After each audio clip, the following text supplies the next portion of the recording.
ਸ੍ਰੀ ਵਾਹਿਗੁਰੂ ਜੀ।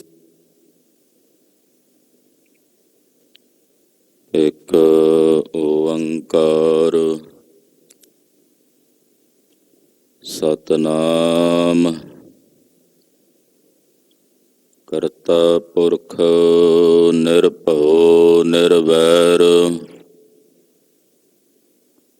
ਅਕਾਲ ਮੂਰਤ ਅਜੂਨੀ ਸੈਭੰ ਗੁਰ ਪ੍ਰਸਾਦ। ਚਕਰ ਚਹਿਨ ਅਰ ਬਰਨ ਜਾਤ ਅਰ ਪਾਤ ਨਹਿਨ ਜਿਹੇ ਰੂਪ ਰੰਗ ਅਰ ਰੇਖ ਭੇਖ ਕੋ ਕਹਿ ਨ ਸਕਤ ਕੇਹੇ। ਅਚਲ ਮੂਰਤ ਅਨਭਉ ਪ੍ਰਕਾਸ਼ ਅਮਿਤੋਜ ਕਹਿਜੈ। ਕੋਟ ਇੰਦਰ ਇੰਦਰਾਣ ਸਾਹੇ ਸਾਹਾਣ ਗਣਿਜੈ। ਤ੍ਰਿ ਭਵਨ ਮਹੀਪ ਸੁਰ ਨਰ ਅਸੁਰ ਨੇਤ ਨੇਤ ਬਾਨ ਤ੍ਰਿਣ ਕਹਿਤ। ਤਬ ਸਰਬ ਨਾਮ ਕਥੈ ਕਵਨ ਕਰਮ ਨਾਮ ਬਰਨਤ ਸਮਤ।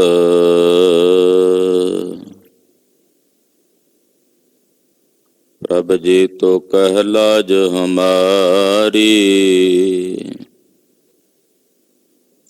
ਪ੍ਰਭ ਜੀ ਤੋ ਕਹਿ ਲਾਜ ਹਮਾਰੀ। ਨੀਲਕੰਠ ਨਰ ਹਰ ਨਾਰਾਇਣ ਨੀਲ ਬਸਨ ਬਨਵਾਰੀ। ਪਰਮ ਪੁਰਖ ਪਰਮੇਸ਼ਰ ਸੁਆਮੀ ਪਾਵਨ ਪਉਨ ਆਹਾਰੀ। ਮਾਧਵ ਮਹਾਜੋਤ ਮਦ ਮਰਦਨ ਮਾਨ ਮੁਕੰਦ ਮੁਰਾਰੀ। ਨਿਰਵਿਕਾਰ ਨਿਰਜੁਰ ਨਿੰਦਰਾ ਬਿਨ ਨਿਰਭਿਕ ਨਰਕ ਨਿਵਾਰੀ। ਕਿਰਪਾ ਸਿੰਧ ਕਾਲ ਤ੍ਰੈਦਰਸੀ ਕੋ ਕਰਿਤ ਪਰ ਨਾਸਨਕਾਰੀ। ਧਨਰ ਪਾਨ ਤ੍ਰਿਤਮਾਨ ਧਰਾ ਧਰ ਅਨ ਬਿਕਾਰ ਅਸ ਧਾਰੀ।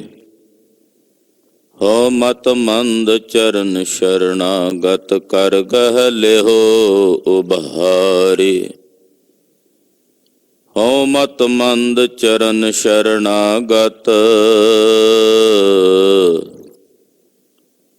ਕਰ ਗਹਿ ਲਿਹੋ ਉਭਾਰੀ। ਹਮ ਅਵਗੁਣ ਭਰੇ ਏਕ ਗੁਣ ਨਾਹੀ। ਅੰਮ੍ਰਿਤ ਛਾੜ ਬਿਖ ਬਿਖ ਖਾਈ। ਮਾਇਆ ਮੋਹ ਪਰਮ ਪੈ ਭੂਲੇ ਸੁਤ ਦਾਰਾ ਸਿਉ ਪ੍ਰੀਤ। ਇਕ ਉਤਮ ਪੰਥ ਸੁਨਿਓ ਗੁਰ ਸੰਗਤ ਤੇਹ ਮਿਲੰਤ ਜਮ ਤਰਾਸ। ਇਕ ਅਰਦਾਸ ਪਾਟ ਕੀਰਤ ਕੀ ਗੁਰ ਰਾਮਦਾਸ। ਸੋ ਕਹੋ ਟਲ ਗੁਰ ਸੇਵੀਐ ਅਹਨਸ ਸਹਜ। ਦਰਸ਼ਨ ਪਰਸੈ ਗੁਰੂ ਕਾ ਜਨਮ ਮਰਨ ਦੁਖ ਜਾਏ। ਹੋਵੈ ਸਿਫਤ ਖਸਮੰਦੀ ਨੂਰ ਅਰਸੋਂ ਕੁਰਸੋਂ ਚੱਟੀਐ। ਉਦ ਡਿਠੇ ਸੱਚੇ ਪਾਤਸ਼ਾਹ ਮਲ ਜਨਮ ਜਨਮ ਦੀ ਕੱਟੀਐ। ਸੱਜਣ ਸੱਚਾ ਪਾਤਸ਼ਾਹ ਸਿਰ ਸਾਹਾਂ ਸਾਹੋ। ਜਿਸ ਪਾਸ ਬੈਠਿਆ ਸੋਹੀਐ ਸਭਨਾ ਦਾ ਵਿਸਾਹੋ। ਸਤਨਾਮ ਸ਼੍ਰੀ ਵਾਹਿਗੁਰੂ ਸਾਹਿਬ ਜੀ। ਆਸਾ ਗਾਜ ਸਾਡੇ ਤੈ ਤੈ ਧੋਤੀਆਂ, ਤਿਹਰੇ ਪਾਇਨ ਤਗ। ਗਲੇ ਜਿਨਾ ਜਪ ਮਾਲਿਆ, ਲੋਟੇ ਹੱਥ ਨਿਵਗ। ਓਏ ਹਰ ਕੇ ਸੰਤ ਨ ਆਖੀਐ, ਬਾਨਾਰਸ ਕੇ ਠੱਗ। ਗਜ ਸਾਡੇ ਤੈ ਤੈ ਧੋਤੀਆਂ, ਤਿਹਰੇ ਪਾਇਨ ਤਗ। ਗਲੇ ਜਿਨਾ ਜਪ ਮਾਲਿਆ, ਲੋਟੇ ਹੱਥ ਨਿਵਗ। ਓਏ ਹਰ ਕੇ ਸੰਤ ਨਾ ਆਖੀਐ, ਬਾਨਾਰਸ ਕੇ ਠੱਗ। ਐਸੇ ਸੰਤ ਨਾ ਮੋਕੋ ਭਾਵਹਿ, ਡਾਲਾ ਸਿਓ ਪੇਡਾ ਗਟਕਾਵਹਿ।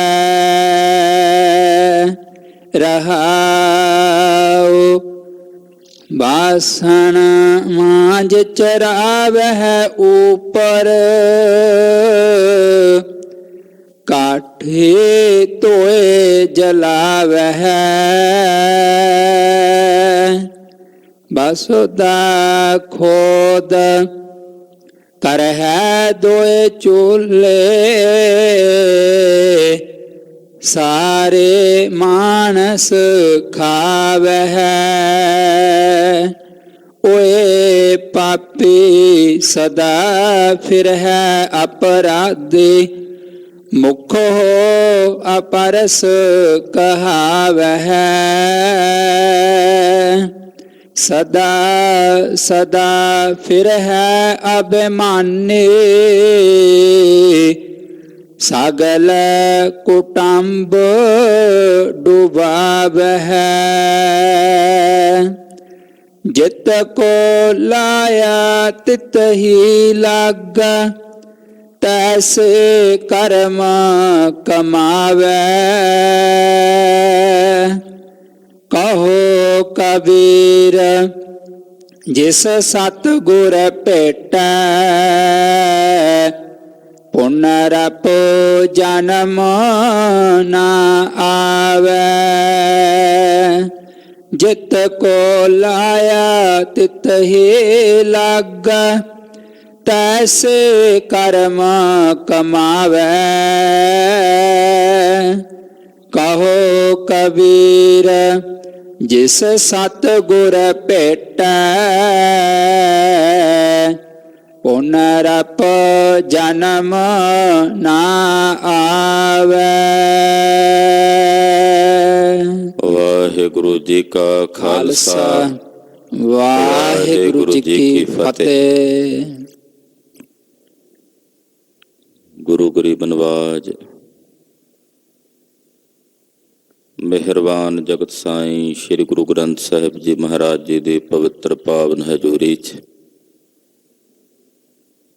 ਸਤਿਗੁਰੂ ਨੌਵੇਂ ਪਾਤਸ਼ਾਹ ਧੰਨ ਧੰਨ ਸ੍ਰੀ ਗੁਰੂ ਤੇਗ ਬਹਾਦਰ ਸਾਹਿਬ ਜੀ ਮਹਾਰਾਜ ਜੀ ਦੇ ਪਰਮ ਪਵਿੱਤਰ ਪਾਵਨ ਇਤਿਹਾਸਕ ਅਸਥਾਨ ਗੁਰਦੁਆਰਾ ਸ੍ਰੀ ਦੁੱਖ ਨਿਵਾਰਨ ਸਾਹਿਬ ਜੀ ਦੇ ਪਵਿੱਤਰ ਪਾਵਨ ਸੱਚਖੰਡ ਦਰਬਾਰ ਅੰਦਰ ਅੰਮ੍ਰਿਤ ਵੇਲੇ ਤੋਂ ਹਾਜ਼ਰੀਆਂ ਲਵਾ ਰਹੀ ਗੁਰੂ ਕੀ ਸਾਜੀ ਔਰ ਨਵਾਜੀ ਹੋਈ ਗੁਰੂ ਕਾ ਖਾਸ ਰੂਪ ਗੁਰੂ ਖਾਲਸਾ ਸਾਧ ਸੰਗਤ ਜੀਓ, ਤਨਤਾ ਦੇ ਪਾਤਰ ਹੋ। ਅੰਮ੍ਰਿਤ ਵੇਲੇ ਤੋਂ ਗੁਰੂ ਚਰਨਾਂ 'ਚ ਜੁੜ ਕੇ ਆਪ ਜੀ ਨੇ ਸ੍ਰੀ ਆਸਾ ਜੀ ਦੀ ਵਾਰ ਦੇ ਸ਼ਬਦ ਕੀਰਤਨ ਰਾਗੀ ਸਿੰਘਾਂ ਦੀ ਰਸਨਾ ਤੋਂ ਬਹੁਤ ਹੀ ਅਦਬ ਸਤਿਕਾਰ ਸਹਿਤ ਸਰਵਣ ਕੀਤੇ ਹਨ। ਗਰੀਬ ਨਵਾਜ ਸਾਹਿਬ ਜੀ ਨੇ ਸ੍ਰੀ ਮੁਖਵਾਕ ਦੀ ਦਾਤ ਬਖਸ਼ਿਸ਼ ਕੀਤੀ ਹੈ। ਆਓ ਕੁਝ ਸਮੇਂ ਲਈ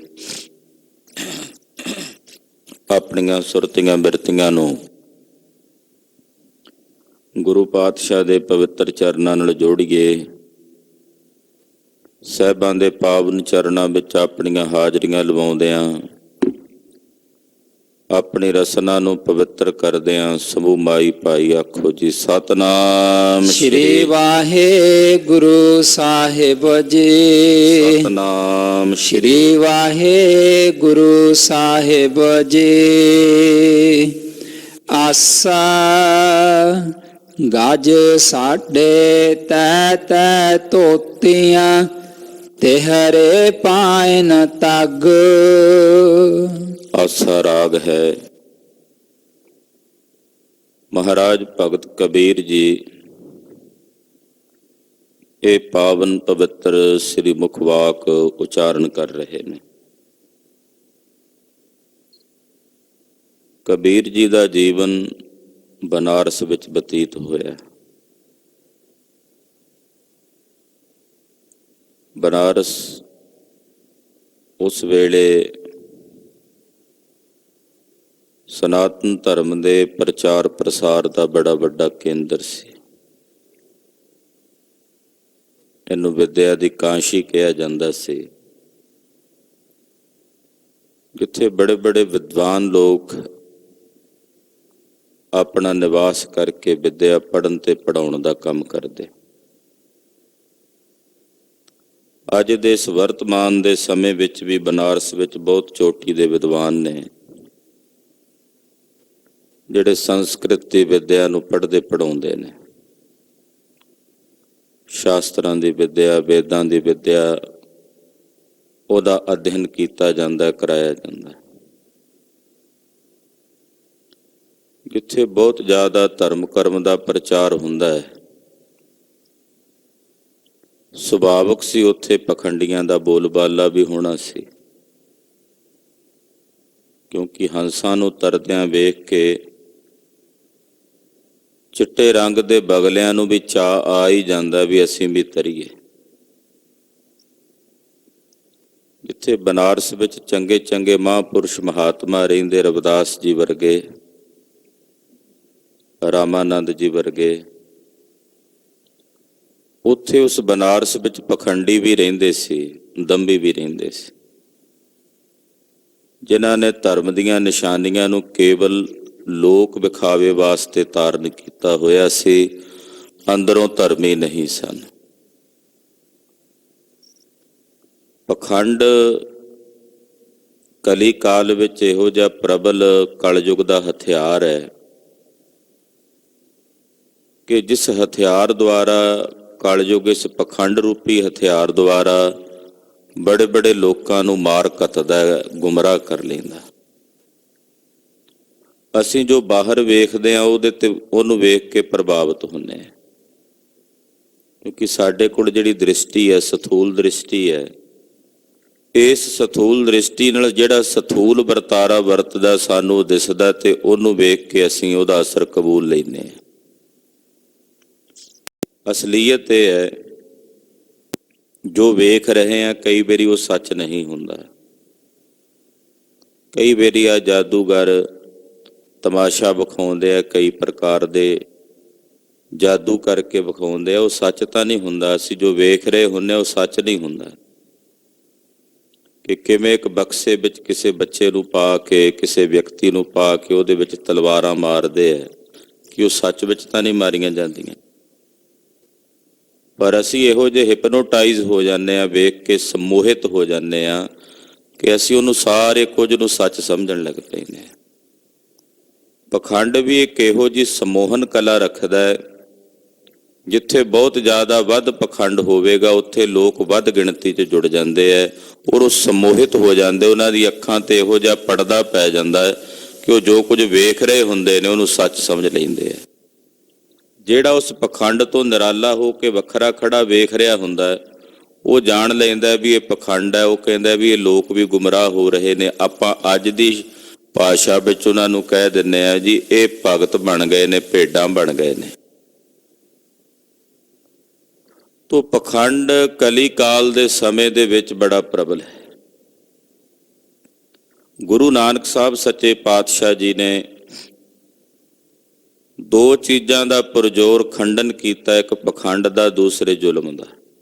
ਇਹਦਾ ਵਿਰੋਧ ਕੀਤਾ ਸਤਿਗੁਰਾਂ ਨੇ, ਜਿੱਥੇ ਜਿੱਥੇ ਵੀ ਹੋਇਆ ਉਹਦਾ ਵਿਰੋਧ ਸਤਿਗੁਰੂ ਗੁਰੂ ਨਾਨਕ ਸਾਹਿਬ ਨੇ ਕੀਤਾ, ਚਾਹੇ ਉਹ ਪਖੰਡ ਸੀ ਚਾਹੇ ਉਹ ਜ਼ੁਲਮ ਸੀ।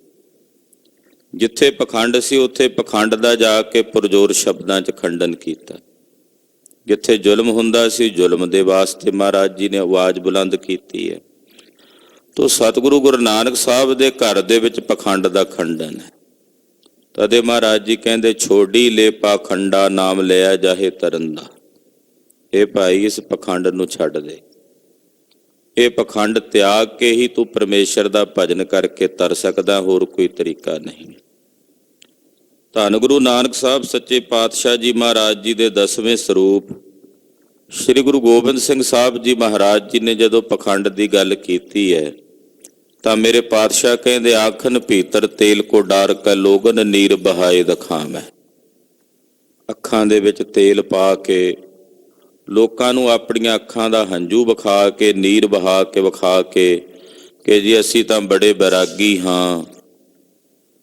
ਕਹਿੰਦੇ ਇਦਾਂ ਦਾ ਪਖੰਡ ਵੀ ਸੰਸਾਰ 'ਚ ਹੁੰਦਾ ਹੈ। ਉਹ ਕਹਿੰਦੇ ਪਖੰਡ ਕੀਤੇ ਬਿਨਾਂ ਕੁਝ ਮਿਲਦਾ ਨਹੀਂ। ਪਖੰਡ ਕਰੀਏ ਲੋਕ ਮੱਥਾ ਟੇਕ ਕੇ ਜਾਂਦੇ ਆ, ਪਖੰਡ ਕਰੀਏ ਲੋਕ ਚੜਾਵਾ ਚੜਾ ਕੇ ਜਾਂਦੇ ਆ। ਡਿੰਬ ਕਰੇ ਬਿਨ ਪਈਅਤ ਨਾਹੀ, ਡਿੰਬਨ ਮੈਂ ਪਰਮੇਸ਼ਰ ਨਾਹੀ। ਕਲਗੀਧਰ ਸੁਆਮੀ ਕਹਿੰਦੇ ਪਖੰਡ ਕੀਤੇ ਬਿਨਾਂ ਮਿਲਦਾ ਨਹੀਂ ਹੈ ਸੰਸਾਰ ਵਿੱਚ। ਜਿਹੜਾ ਲੋਕਾਂ ਵੱਲੋਂ ਧਾਨ ਹੈ ਜਾਂ ਲੋਕਾਂ ਵੱਲੋਂ ਜਿਹੜੀ ਪ੍ਰਤਿਸ਼ਠਾ ਹੈ ਉਹ ਪਖੰਡ ਨਾਲ ਲੋਕ ਪ੍ਰਾਪਤ ਕਰਦੇ ਹੈ। ਪਰ ਅਸਲੀਅਤ ਇਹ ਹੈ ਕਿ ਜਿੱਥੇ ਪਖੰਡ ਹੈ ਉੱਥੇ ਰੱਬ ਨਹੀਂ ਹੈ। ਡਿੰਬਨ ਮੈਂ ਪਰਮੇਸ਼ਰ ਨਹੀਂ। ਜਿੱਥੇ ਪਖੰਡ ਹੈ ਉੱਥੇ ਪਰਮੇਸ਼ਰ ਨਹੀਂ, ਅਕਾਲ ਪੁਰਖ ਨਹੀਂ ਹੈ। ਤੋ ਪਖੰਡ ਦਾ ਖੰਡਨ ਸਤਿਗੁਰੂ ਜੀ ਨੇ ਕੀਤਾ। ਬਨਾਰਸ ਵਿੱਚ ਵੀ ਪਖੰਡ ਹੁੰਦਾ ਸੀ। ਕਬੀਰ ਜੀ ਵਰਗੇ ਮਹਾਂਪੁਰਸ਼ ਵੇਖ ਕੇ ਕਿਵੇਂ ਬਰਦਾਸ਼ਤ ਕਰ ਸਕਦੇ ਸੀ ਕਿ ਪਖੰਡ ਹੋ ਰਿਹਾ ਹੋਵੇ ਤੇ ਉਸ ਪਖੰਡ ਦਾ ਖੰਡਨ ਮਹਾਰਾਜ ਜੀ ਨਾ ਕਰਨ। ਤੋ ਕਬੀਰ ਜੀ ਮਹਾਰਾਜ ਜੀ ਦੀ ਨਿਗਾਹ ਪਈ ਪਖੰਡ ਦੇ ਉੱਤੇ ਤੇ ਵੇਖ ਕੇ ਕਹਿੰਦੇ ਗਜ ਸਾਢੇ ਤੈ ਤੈ ਧੋਤੀਆਂ। 3-3 ਗਜ ਦੀਆਂ, 3.5 ਗਜ ਦੀਆਂ ਧੋਤੀਆਂ ਇਹਨਾਂ ਕਰਮ ਕਾਂਡੀਆਂ ਨੇ ਲਾਈਆਂ ਹੋਈਆਂ। ਤੇਹਰੇ ਪਾਇਨ ਤੱਗ, ਧਾਗਿਆਂ ਨੂੰ 3 ਗੁਣਾ ਕਰਕੇ 3-3 ਧਾਗੇ ਉਹ ਆਪਣਿਆਂ ਗਲਾਂ ਦੇ ਵਿੱਚ ਇਹਨਾਂ ਨੇ ਪਾਏ ਹੋਏ ਨੇ। ਇੱਥੇ ਕਬੀਰ ਜੀ ਮਹਾਰਾਜ ਉਹਨਾਂ ਦੇ ਜਨੇਊ ਤੇ ਜਾਂ ਉਹਨਾਂ ਦੇ ਗਲਾਂ ਵਿੱਚ ਪਾਏ ਧਾਗਿਆਂ ਤੇ ਕਟਾਕਸ਼ ਨਹੀਂ ਕਰ ਰਹੇ। ਉਹ ਕਰ ਰਹੇ ਨੇ ਵੀ ਕੱਲਾ ਵਿਖਾਵਾ ਹੈ, ਅੰਦਰ ਅਸਲੀਅਤ ਨਹੀਂ ਹੈ। ਜਿਹਨੂੰ ਆਪਾਂ ਕਹਿੰਦੇ ਭੇਖ, ਕੱਲਾ ਭੇਖ ਹੈ। ਤੇ ਕਲਗੀਧਰ ਇਹ ਵੀ ਕਹਿੰਦੇ ਭੇਖ ਦਿਖਾਏ ਜਗਤ ਕੋ ਲੋਗਨ ਕੋ ਬਸ ਕੀਨ, ਅੰਤ ਕਾਲ ਕਾਤੀ ਕਟਿਓ ਬਾਸ ਨਰਕ ਮੋਲੀਨ। ਕਿ ਜਿਹੜੇ ਕੇਵਲ ਵਿਖਾਵੇ ਦਾ ਭੇਖ ਕਰਕੇ ਲੋਕਾਂ ਨੂੰ ਠੱਗਣ ਦੀ ਬਿਰਤੀ ਰੱਖਦੇ ਨੇ ਉਹ ਨਰਕਾਂ ਵਿੱਚ ਪੈਂਦੇ ਆ, ਨਰਕਾਂ 'ਚ ਜਾਂਦੇ ਆ। ਇਹ ਕੇਵਲ ਭੇਖ ਸੀ, ਅੰਦਰ ਹਿਰਦੇ ਦੇ ਵਿੱਚ ਕੋਈ ਧਾਰਮਿਕ ਬਿਰਤੀ ਨਹੀਂ ਸੀ। ਇਸ ਕਰਕੇ ਕਹਿ ਰਹੇ ਨੇ ਕਿ ਤੇਰੇ ਕਰਕੇ 3 ਯਾਨੀ ਕਿ ਲਪੇਟੇ ਕਰਕੇ ਧਾਗੇ ਜਿਹੜੇ ਨੇ ਉਹ ਗਲਾਂ ਵਿੱਚ ਪਾਏ ਹੋਏ ਹਨ। ਗਲੇ ਜਿਨਾ ਜਪ ਮਾਲਿਆ, ਲੋਟੇ ਹੱਥ ਨਿਵਗ। ਗਲਾਂ ਦੇ ਵਿੱਚ ਮਾਲਾ ਪਾਈਆਂ ਹੋਈਆਂ ਨੇ, ਮਾਲਾਵਾਂ ਨੂੰ ਧਾਰਨ ਕੀਤਾ ਹੋਇਆ ਤੇ ਹੱਥਾਂ ਵਿੱਚ ਨਿਵਗ ਕਹਿੰਦੇ ਨੇ ਐਨ ਮਾਜ ਕੇ ਚਿੱਟੇ ਕੱਢੇ ਹੋਏ ਲੋਟੇ ਫੜੇ ਹੋਏ ਨੇ। ਲੋਟੇ ਹੱਥ ਨਿਵਗ, ਹੱਥਾਂ ਵਿੱਚ ਲੋਟੇ ਫੜੇ ਹੋਏ ਨੇ, ਉਹ ਵੀ ਚਿੱਟੇ ਕੱਢ ਕੇ ਉਜਵਲ ਰੰਗ ਦੇ। ਗਲਾਂ ਵਿੱਚ ਜਪ ਮਾਲੀਆਂ ਪਾਈਆਂ ਹੋਈਆਂ। ਹਾਂਜੀ। ਓਏ ਹਰ ਕੇ ਸੰਤ ਨਾ ਆਖੀਐ ਹੈ, ਬਾਨਾਰਸ ਕੇ ਠੱਗ। ਕਹਿੰਦੇ ਜੇ ਬਾਹਰਲਾ ਭੇਖ ਵੇਖ ਕੇ ਤੁਸੀਂ ਆਖੋ ਵੀ ਇਹ ਹਰੀ ਦੇ ਸੰਤ ਨੇ, ਕਬੀਰ ਜੀ ਕਹਿੰਦੇ ਨਾ ਬਈ ਨਾ, ਇਹ ਹਰੀ ਦੇ ਸੰਤ ਨਹੀਂ ਹਨ, ਇਹ ਤਾਂ ਬਨਾਰਸ ਦੇ ਠੱਗ ਨੇ, ਜਿਹੜੇ ਕੇਵਲ ਲੋਕਾਂ ਨੂੰ ਵਿਖਾਉਣ ਵਾਸਤੇ ਗਲ 'ਚ ਮਾਲਾ ਪਾਈ ਫਿਰਦੇ ਐ, ਲੋਕਾਂ ਨੂੰ ਵਿਖਾਉਣ ਵਾਸਤੇ 3.5 ਗਜ ਦੀਆਂ ਧੋਤੀਆਂ ਬੰਨੀ ਫਿਰਦੇ ਐ, ਲੋਕਾਂ ਨੂੰ ਵਿਖਾਉਣ ਵਾਸਤੇ ਕੇਵਲ ਤੇਰੇ ਧਾਗੇ ਪਾਈ ਫਿਰਦੇ ਐ, ਹੱਥਾਂ ਵਿੱਚ ਲੋਟੇ ਫੜ ਕੇ ਇਹ ਸੱਜੇ ਖੱਬੇ ਗੰਗਾ ਦੇ ਕਿਨਾਰੇ ਭਟਕਦੇ ਨਜ਼ਰ ਆਉਂਦੇ ਐ। ਇਹ ਭਾਈ ਇਹਨਾਂ ਨੂੰ ਵੇਖ ਕੇ ਕਿਤੇ ਹਰੀ ਦੇ ਸੰਤ ਨਾ ਸਮਝ ਲੈਣਾ, ਕਿਤੇ ਭੁਲੇਵੇਂ 'ਚ ਨਾ ਪੈ ਜਾਓ, ਭੁਲੇਖੇ 'ਚ ਨਾ ਪੈ ਜਾਓ ਇਹ ਹਰੀ ਦੇ ਸੰਤ ਨੇ। ਨਾ ਬਈ ਨਾ, ਇਹ ਤਾਂ ਬਨਾਰਸ ਦੇ ਠੱਗ ਨੇ। ਇਸ ਬਨਾਰਸ ਵਿੱਚ ਰਹਿ ਕੇ, ਜਿਹਨੂੰ ਮੁਕਤੀ ਦੀ ਨਗਰੀ ਕਿਹਾ ਜਾਂਦਾ, ਉੱਥੇ ਰਹਿ ਕੇ ਇਹ ਲੋਕਾਂ ਨੂੰ ਠੱਗਣ ਦੀ ਬਿਰਤੀ ਬਣਾ ਕੇ ਠੱਗ ਰਹੇ ਨੇ। ਬਨਾਰਸ ਦੇ ਠੱਗ ਨੇ, ਇਹ ਠੱਗ ਨੇ।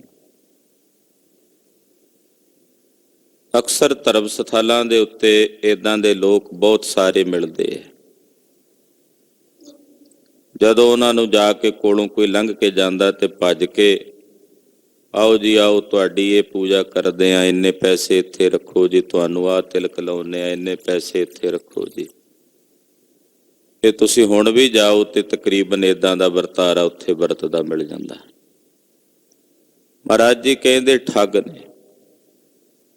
ਸੱਜਣ ਦੇ ਮੱਥੇ ਦੇ ਉੱਤੇ ਤਿਲਕ ਹੈ, ਕਿ ਗਲੇ ਦੇ ਉੱਤੇ ਤਿਲਕ ਹੈ, ਛਾਤੀ ਦੇ ਉੱਤੇ ਤਿਲਕ ਹੈ, ਬਾਹਾਂ ਦੇ ਉੱਤੇ, ਡੋਲਿਆਂ ਦੇ ਉੱਤੇ ਤਿਲਕ ਹੈ, ਜਾਂਘਾਂ ਦੇ ਉੱਤੇ ਤਿਲਕ, 12 ਤਿਲਕ ਲਾਏ ਹੋਏ। ਗੁਰੂ ਨਾਨਕ ਸਾਹਿਬ ਜੀ ਗਏ, ਮਹਾਰਾਜ ਜੀ ਕਹਿੰਦੇ ਤਾਂ ਠੱਗ ਹੈ। ਕੀ ਕਰਦਾ ਸੀ? ਬਾਹਰੋਂ ਵਿਖਾਉਂਦਾ ਸੀ ਮੈਂ ਧਰਮੀ ਹਾਂ, ਵੇਖੋ ਜੀ ਮੈਂ ਮੰਦਿਰ ਬਣਾਇਆ, ਧਰਮਸ਼ਾਲਾ ਬਣਾਈ ਹੈ ਤੇ ਮਸੀਤ ਵੀ ਬਣਾਈ ਹੈ। ਲੋਕ ਆਉਂਦੇ ਮੁਸਾਫਰ, ਉਹਨਾਂ ਨੂੰ ਰਾਤ ਕੱਟਣ ਲਈ ਅੰਦਰ ਕਮਰਾ ਦਿੰਦਾ, ਰਾਤ ਨੂੰ ਮਾਰ ਦਿੰਦਾ, ਜੋ ਹੁੰਦਾ ਉਹਨਾਂ ਕੋਲੋਂ ਖੋਹ ਲੈਂਦਾ, ਮਾਰ ਕੇ ਉਹਨਾਂ ਦੀਆਂ ਲਾਸ਼ਾਂ ਖੁਰਦ ਬੁਰਦ ਕਰ ਦਿੰਦਾ। ਇਹ ਕੰਮ ਸੀ ਸੱਜਣ ਦਾ। ਮਹਾਰਾਜ ਜੀ ਕਹਿੰਦੇ ਸੱਜਣ ਨਹੀਂ, ਤੂੰ ਠੱਗ ਹੈ, ਇਹ ਠੱਗਾਂ ਵਾਲਾ ਕੰਮ ਹੈ। ਜਾਂ ਸੱਜਣ ਹੋ ਜਾ ਜਾਂ ਫਿਰ ਠੱਗ ਹੋ ਜਾ, ਇੱਕ ਕੰਮ ਕਰ, ਦੋ ਕੰਮ ਨਹੀਂ, ਨਾਲੇ ਸੱਜਣ ਵੀ ਹੋਵੇਂ ਨਾਲੇ ਠੱਗ ਵੀ ਹੋਵੇਂ। ਜਾਂ ਤਾਂ ਸੱਜਣ ਨਹੀਂ ਹੋ ਸਕਦਾ ਜਾਂ ਫਿਰ ਠੱਗ ਨਹੀਂ ਹੋ ਸਕਦਾ। ਕਹਿੰਦਾ ਮਹਾਰਾਜ ਸੱਜਣ ਬਣਾ ਲਓ ਫਿਰ।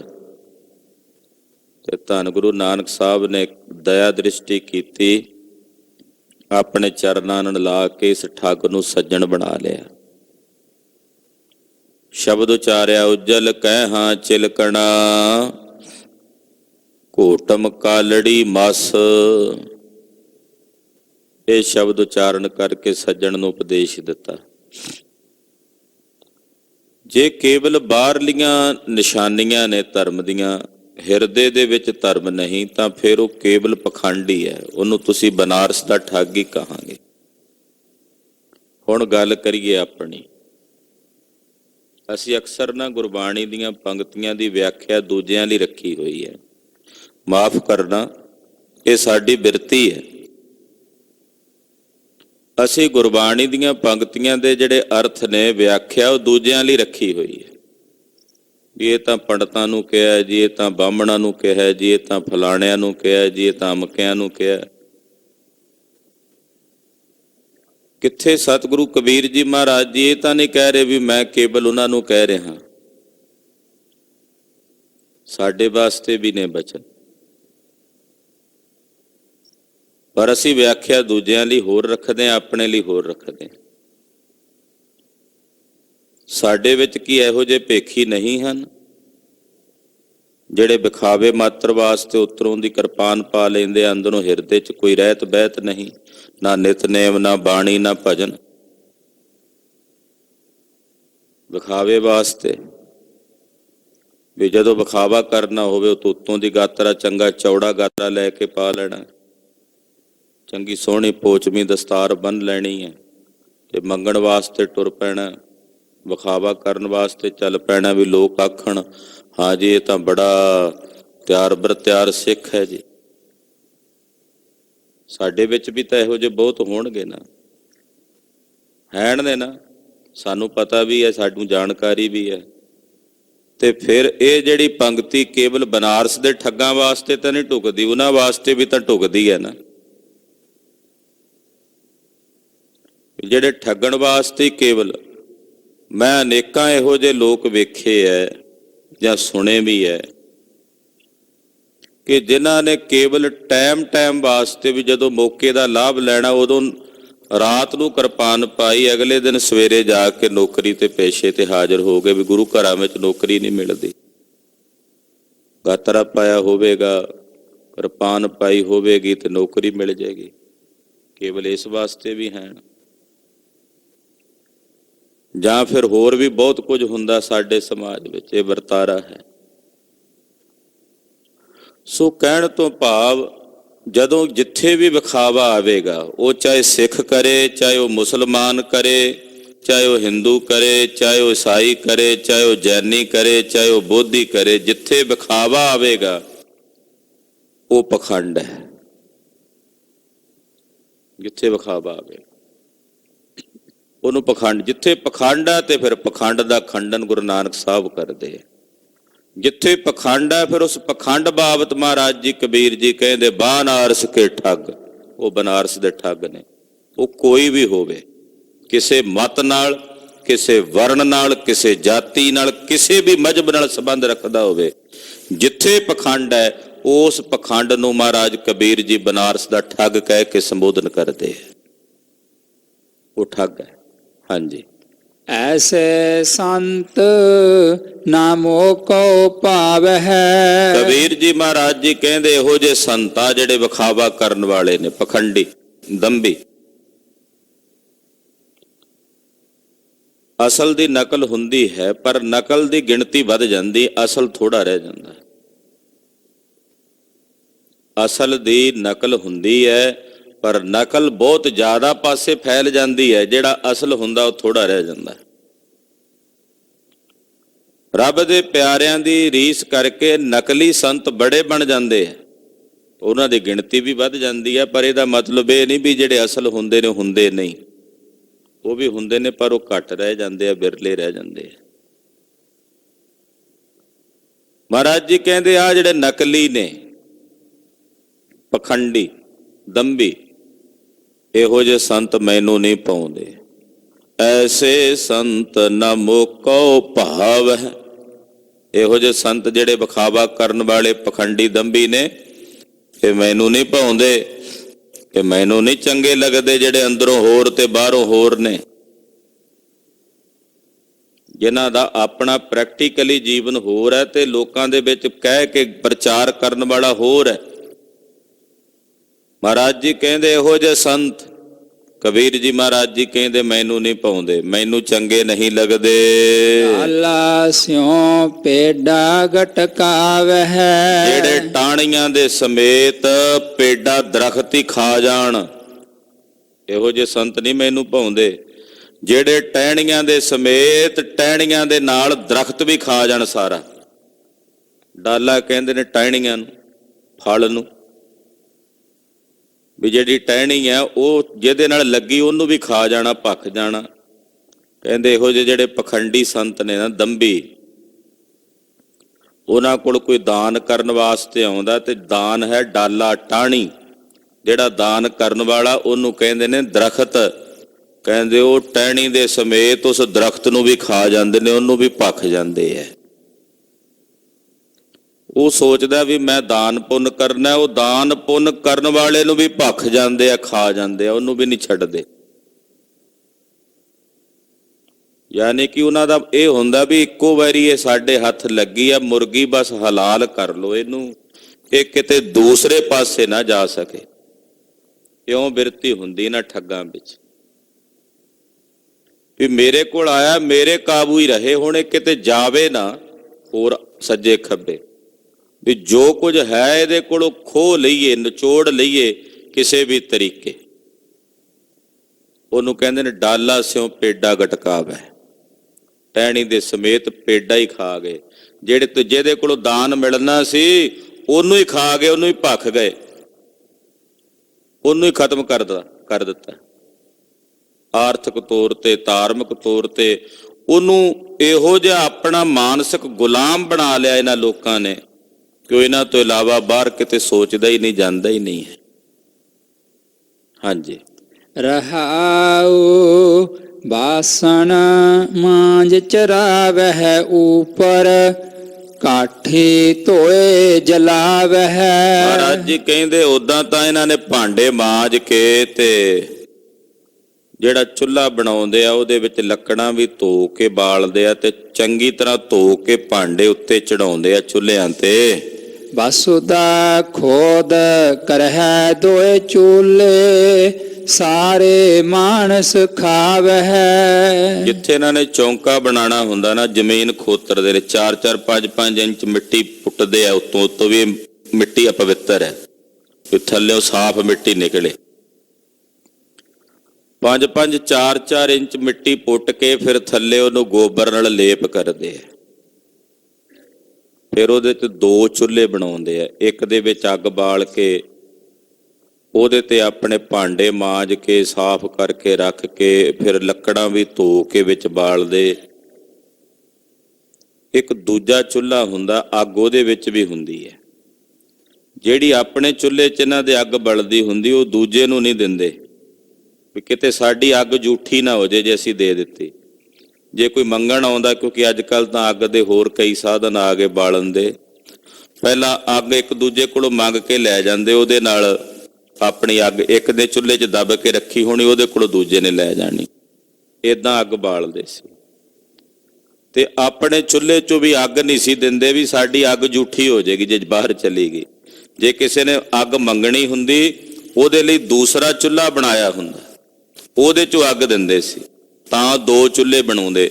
ਕਬੀਰ ਜੀ ਇੱਥੇ ਕਹਿ ਰਹੇ ਨੇ 2 ਚੁੱਲ੍ਹੇ, ਵੀ 2 ਚੁੱਲ੍ਹੇ ਬਣਾਏ ਨੇ ਅੱਗ ਦੇ, ਇੱਕ ਆਪਣੇ ਵਾਸਤੇ, ਇੱਕ ਲੋਕਾਂ ਵਾਸਤੇ ਜਿਹੜੇ ਮੰਗਣ ਆਉਂਦੇ। ਕਹਿੰਦੇ ਏਦਾਂ ਆਪਣੇ ਆਪ ਨੂੰ ਪਵਿੱਤਰ ਕਹਾਉਣ ਵਾਲੇ ਜਿਹੜੇ ਕਹਿੰਦੇ ਕਿ ਅਸੀਂ ਲੱਕੜਾਂ ਵੀ ਧੋ ਕੇ ਬਾਲਦੇ ਹਾਂ, ਕਹਿੰਦੇ ਇਹੋ ਜਿਹੇ ਬੰਦੇ ਨੇ ਵੀ ਜਦੋਂ ਇਹਨਾਂ ਕੋਲ ਕੋਈ ਬੰਦਾ ਆਉਂਦਾ ਸਾਰਾ ਬੰਦਾ ਸਬੂਤਾ ਖਾ ਜਾਂਦੇ ਐ, ਸਾਰੇ ਮਾਨਸ ਖਾਵੈ, ਸਬੂਤਾ ਬੰਦਾ ਖਾ ਜਾਣ ਵਾਲੇ।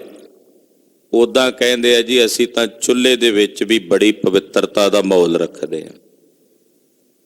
ਕਬੀਰ ਜੀ ਕਹਿੰਦੇ ਉਹ ਬੰਦੇ ਖਾਣਿਓ, ਸਬੂਤੇ ਬੰਦੇ ਖਾ ਜਾਣ ਵਾਲੇ ਉਹ ਛੱਡਦੇ ਹੀ ਨਹੀਂ। ਜੇ ਕੋਈ ਆ ਜਾਏ ਤੁਹਾਡੇ ਕੋਲੇ,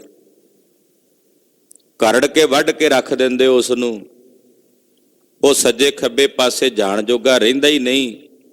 ਆਉਂਦੇ ਨੂੰ ਵੇਖ ਕਿਉਂ ਤੇਰੇ ਤੇ ਰਾਹੂ ਭਾਰੀ ਹੈ, ਤੇਰੇ ਤੇ ਕੇਤੂ ਦੀ ਦਸ਼ਾ ਮਾੜੀ ਚੱਲਦੀ ਹੈ, ਤੇਰੇ ਤੇ ਸ਼ਨੀ ਦੀ ਕਰੋਪੀ ਹੈ। ਉਹ ਅਗਲਾ ਇਹੋ ਜਿਹਾ ਡਰਦਾ, ਕਹਿੰਦਾ ਮਹਾਰਾਜ ਦੱਸੋ ਕਿਵੇਂ, ਆਹ ਵੀ ਰੱਖ ਦਿਓ ਇੱਥੇ, ਆਹ ਵੀ ਦਾਨ ਕਰ ਦਿਓ, ਏਦਾਂ ਤੁਹਾਡੀ ਆਹ ਦਸ਼ਾ ਸੁਧਾਰ ਦਿਆਂਗੇ। ਉਹ ਡਰਦਾ ਮਾਰਾ ਸਭ ਕੁਝ ਕੱਢ ਕੇ ਆਪਣਾ ਆਪ ਉਹਦੇ ਕੋਲ ਰੱਖ ਦਿੰਦਾ। ਮਹਾਰਾਜ ਕਹਿੰਦੇ ਏਦਾਂ ਬੰਦੇ ਖਾਂਦੇ ਹੋ ਤੁਸੀਂ, ਇਹਨੂੰ ਕਹਿੰਦੇ ਆ ਬੰਦੇ ਖਾਣਾ। ਵੀ ਜਦੋਂ ਦੀ ਹੱਕ ਹਲਾਲ ਦੀ ਕਮਾਈ ਤੁਸੀਂ ਏਦਾਂ ਖਾਧੀ ਆ ਤੇ ਏਦਾਂ ਬੰਦਾ ਖਾ ਕੇ ਬਾਅਦ ਵਿੱਚ ਕਹੋ ਜੀ ਅਸੀਂ ਪਵਿੱਤਰ ਹਾਂ। ਮਹਾਰਾਜ ਜੀ ਕਹਿੰਦੇ ਤੁਹਾਡੀ ਇਹੋ ਜਿਹੀ ਪਵਿੱਤਰਤਾ ਤੇ ਤਰਕਾਰ ਹੈ, ਲਾਹਨਤ ਹੈ ਇਹੋ ਜਿਹੀ ਪਵਿੱਤਰਤਾ ਤੇ।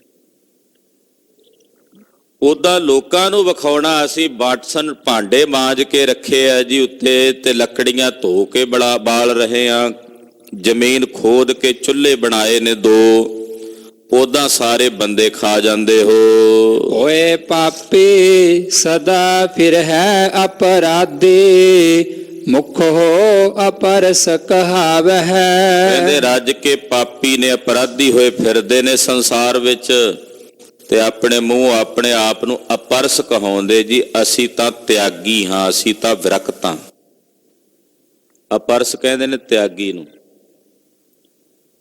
ਸਬੂਤੇ ਬੰਦੇ ਖਾ ਜਾਣ ਵਾਲੇ ਲੋਕ ਜਿਹੜੇ ਕਿਸੇ ਦੂਜੇ ਦਾ ਹੱਕ ਖਾਂਦੇ ਆ ਵੀ ਦੇਰੀ ਨਹੀਂ ਲਾਉਂਦੇ, ਇਹੋ ਜਿਹੇ ਪਾਪੀ, ਇਹੋ ਜਿਹੇ ਅਪਰਾਧੀ ਆਪਣੇ ਮੁੱਖੋਂ ਇਸ ਕਲਯੁਗ ਦੇ ਵਿੱਚ ਆਪਣੇ ਆਪ ਨੂੰ ਅਪਰਸ ਕਹਾਉਂਦੇ ਨੇ, ਤਿਆਗੀ ਕਹਾਉਂਦੇ ਆ। ਇਹ ਦਸ਼ਾ ਹੈ ਕਲਯੁਗ ਦੀ, ਕਲਯੁਗੀ ਜੀਵਾਂ ਦੀ, ਕਿ ਮੁੱਖ ਤੋਂ ਆਪਣੇ ਆਪ ਨੂੰ ਅਪਰਸ। ਅਪਰਸ ਦਾ ਮਤਲਬ ਹੁੰਦਾ ਤਿਆਗੀ, ਜਿਹੜਾ ਕਹੇ ਜੀ ਮੈਂ ਕਿਸੇ ਚੀਜ਼ ਨੂੰ ਛੂੰਹਦਾ ਨਹੀਂ ਹਾਂ, ਇੱਕ ਕਹਿੰਦਾ ਜੀ ਵੇਖੋ ਜੀ ਮੈਂ ਮਾਇਆ ਨੂੰ ਹੱਥ ਨਹੀਂ ਲਾਉਂਦਾ, ਮੈਂ ਪੈਸਿਆਂ ਨੂੰ ਹੱਥ ਨਹੀਂ ਜੇ ਲਾਉਂਦਾ। ਇੱਕ ਸੱਜਣ ਲਿਆਇਆ ਮਾਇਆ ਦੇਣ ਲੱਗਾ, ਕਹਿੰਦਾ ਜੀ ਮੈਂ ਹੱਥ ਨਹੀਂ ਲਾਉਂਦਾ, ਮੇਰੀ ਜੇਬ 'ਚ ਪਾ ਦਿਓ।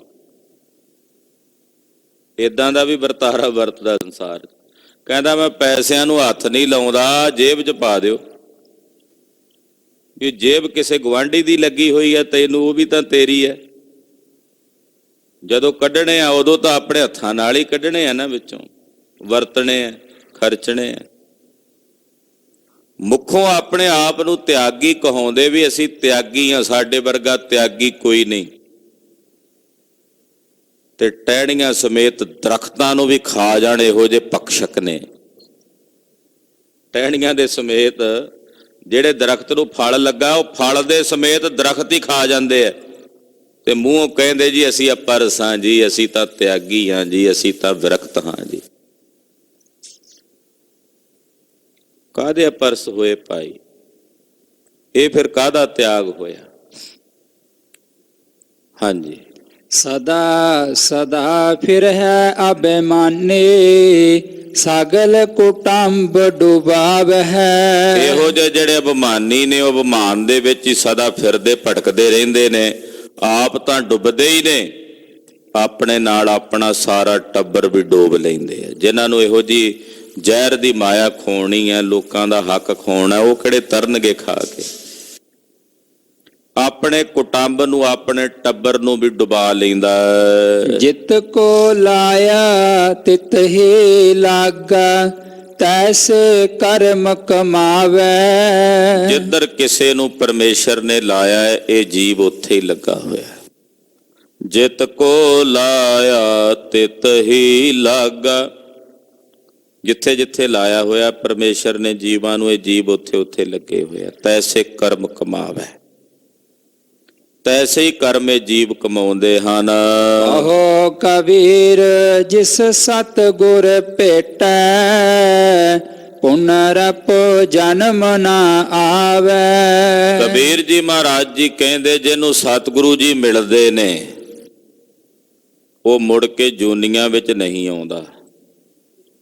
ਪੁਨਰਪ ਜਨਮ ਨਾ ਆਵੇ, ਪੁਨਰਪ ਜਨਮ ਨਾ ਆਵੇ, ਪੁਨਰਪ ਜਨਮ ਨਾ ਆਵੇ, ਪੁਨਰਪ ਜਨਮ ਨਾ ਆਵੇ, ਪੁਨਰਪ ਜਨਮ ਨਾ ਆਵੇ, ਪੁਨਰਪ ਜਨਮ ਨਾ ਆਵੇ, ਪੁਨਰਪ ਜਨਮ ਨਾ ਆਵੇ, ਪੁਨਰਪ ਜਨਮ ਨਾ ਆਵੇ। ਜਿਹਨੂੰ ਸਤਿਗੁਰੂ ਜੀ ਮਿਲ ਜਾਂਦੇ ਨੇ, ਉਹ ਮੁੜ ਕੇ ਜਨਮ ਮਰਨ ਦੇ ਚੱਕਰਾਂ ਵਿੱਚ ਨਹੀਂ ਆਉਂਦਾ।